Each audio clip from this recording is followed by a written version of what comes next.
ಚಲಿಸ್ತಾ ಇದ್ದ ಕೆಎಸ್ಆರ್ಟಿಸಿ ಬಸ್ನಲ್ಲಿ ಆಕಸ್ಮಿಕವಾಗಿ ಬೆಂಕಿ ಕಾಣಿಸಿಕೊಂಡಿರುವ ಘಟನೆ ಚಿಕ್ಕಮಗಳೂರಿನ ಬೇಲೂರು ರಸ್ತೆಯಲ್ಲಿರುವಂತಹ ಜೂನಿಯರ್ ಕಾಲೇಜು ಬಳಿ ನಿನ್ನೆ ಮಾರ್ಚ್ 3ರಂದು ಸಂಭವಿಸಿದೆ.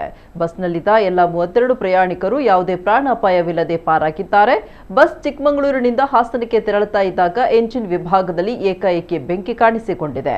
ಬಸ್ಸಿನಲ್ಲಿ ಹೊಗೆ ಬರ್ತಾ ಇರುವುದನ್ನು ಗಮನಿಸಿದ ಚಾಲಕ ತಕ್ಷಣ ವಾಹನವನ್ನು ನಿಲ್ಲಿಸಿ ಪ್ರಯಾಣಿಕರನ್ನ ಕೆಳಗಿಳಿಸಿದ್ದಾರೆ. ಇದರಿಂದ ದೊಡ್ಡ ಅನಾಹುತವೊಂದು ತಪ್ಪಿದೆ. ತಾಂತ್ರಿಕ ದೋಷದಿಂದ ಉಂಟಾದ ಡೀಸೆಲ್ ಸೋರಿಕೆ ಅಥವಾ ಶಾರ್ಟ್ ಸರ್ಕ್ಯೂಟ್ ಬೆಂಕಿಗೆ ಕಾರಣ ಆಗಿರಬಹುದು ಅಂತ ಶಂಕಿಸಲಾಗಿದೆ. ವಿಷಯ ತಿಳಿತಾ ಇದ್ದಂತೆಯೇ ಸ್ಥಳಕ್ಕಾಗಮಿಸಿದ ಅಗ್ನಿಶಾಮಕ ದಳದ ಸಿಬ್ಬಂದಿ ಬೆಂಕಿಯನ್ನು ನಂದಿಸಿದ್ರು. ಸ್ಥಳೀಯರು ಮತ್ತು ಪ್ರಯಾಣಿಕರು ಸರ್ಕಾರಿ ಬಸ್ಗಳ ಸರಿಯಾದ ನಿರ್ವಹಣೆ ಇಲ್ಲದ ಕಾರಣ ಇಂತಹ ಘಟನೆಗಳು ನಡೀತಾ ಇವೆ ಅಂತ ಆಕ್ರೋಶ ವ್ಯಕ್ತಪಡಿಸಿದ್ದಾರೆ.